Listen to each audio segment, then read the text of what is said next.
Fazendeiro comprou um casebre por R$ 100 e o que encontrou silenciou toda a cidade. Quando José Tavares entregou a nota amassada de R$ 100 ao leiloeiro, as gargalhadas ecoaram pelo salão da prefeitura de Serra do Vale, como se ele tivesse contado a piada mais engraçada da história. O fazendeiro de 62 anos, com suas mãos calejadas e o chapéu de palha surrado, acabara de arrematar o mais decadente e abandonado casebre da região. Uma construção que nem os mendigos se arriscariam a usar como abrigo. José Tavares finalmente perdeu a razão, gritou alguém na multidão, provocando risadas adicionais. O prefeito, Augusto Moreira, sentado na primeira fila, balançava a cabeça com um sorriso irônico. Dona Lourdes, a fofoqueira da cidade, cochichava com as comadres, sugerindo que o velho fazendeiro estava com demência senil. Afinal, quem em sã consciência compraria aquela ruína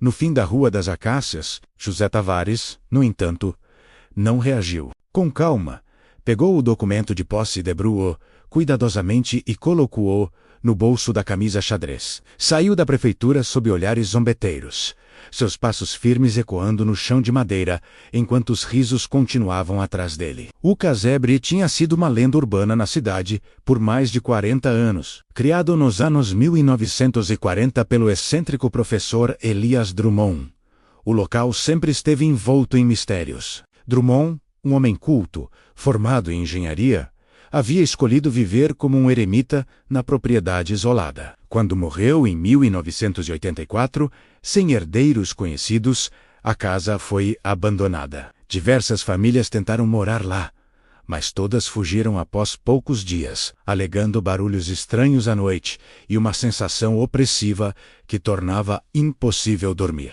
A vegetação tomou conta do terreno, as telhas caíram, e o casebre virou apenas uma cicatriz na paisagem. A prefeitura tentou demolir o imóvel 3 vezes, mas sempre havia algum obstáculo burocrático. Cansado, o prefeito decidiu leiloá-lo por um valor simbólico de R$ 100, na esperança de que algum empresário comprasse o terreno para alguma construção útil. Ninguém imaginava que José Tavares, um simples fazendeiro, seria o arrematante. Na manhã seguinte ao leilão, José apareceu com sua caminhonete velha, carregada de ferramentas. A notícia se espalhou rapidamente, e curiosos começaram a se reunir em frente à propriedade. Crianças apontavam, adolescentes tiravam fotos, e os adultos faziam apostas sobre quanto tempo o velho levaria para desistir. Vai aguentar 3 dias, no máximo, apostou seu Mário, dono do mercadinho da esquina. José ignorou a plateia e, com movimentos metódicos,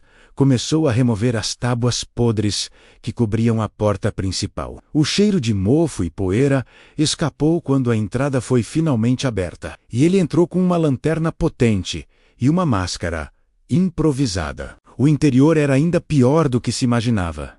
Teias de aranha cobriam o teto, fezes de morcegos estavam espalhadas pelo chão, e o cheiro insuportável de mofo dominava o ambiente. Ele vasculhou a casa meticulosamente. Quando entrou no quarto, uma das tábuas do piso cedeu, e, ao removê-las, ele encontrou uma escada de madeira levando para um porão subterrâneo. Intrigado, José desceu com cautela. O porão, ao contrário do resto da casa, estava bem preservado. As paredes eram de concreto, e o ambiente era seco. Mas o que realmente fez o coração de José bater mais forte foram as prateleiras cobertas de livros raros. José não era um homem educado formalmente, mas reconheceu imediatamente que aqueles livros não eram comuns. Eram obras raríssimas de primeira edição, incluindo títulos como Principia Matemática de Isaac Newton, De Revolutionibus de Copérnico e Diálogos sobre os 2 máximos sistemas do mundo de Galileu. Como seria possível que um homem como Elias Drummond,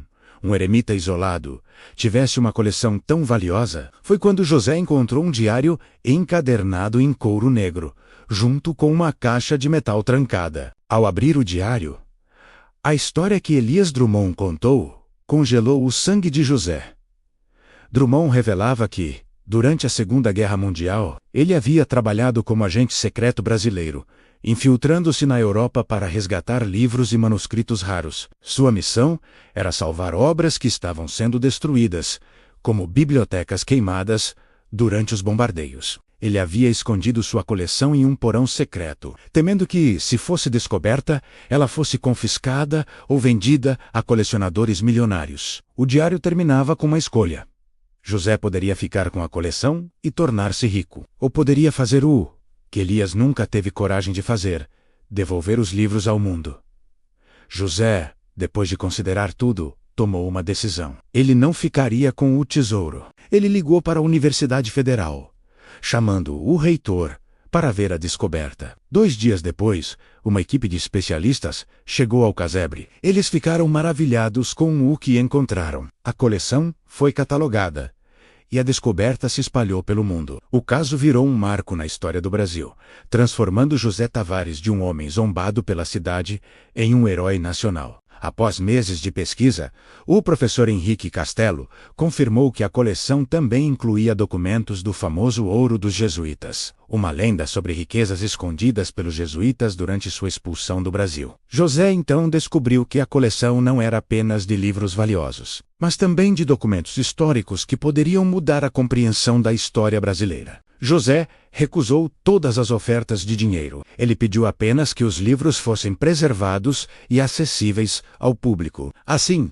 o casebre virou o Museu Professor Elias Drummond, um centro de pesquisa histórica de importância mundial. 5 anos após a descoberta, o museu recebia mais de 200 mil visitantes por ano. O nome de José Tavares, o homem que ninguém acreditava, passou a ser reverenciado, não por sua riqueza, mas por sua escolha de preservar o conhecimento para o bem de todos. Essa história é um lembrete de que, às vezes, os maiores tesouros não são encontrados em pilhas de ouro, mas no conhecimento e nas escolhas que fazemos. O que você faria se encontrasse algo assim? Faria o que é certo ou sucumbiria à tentação de enriquecer?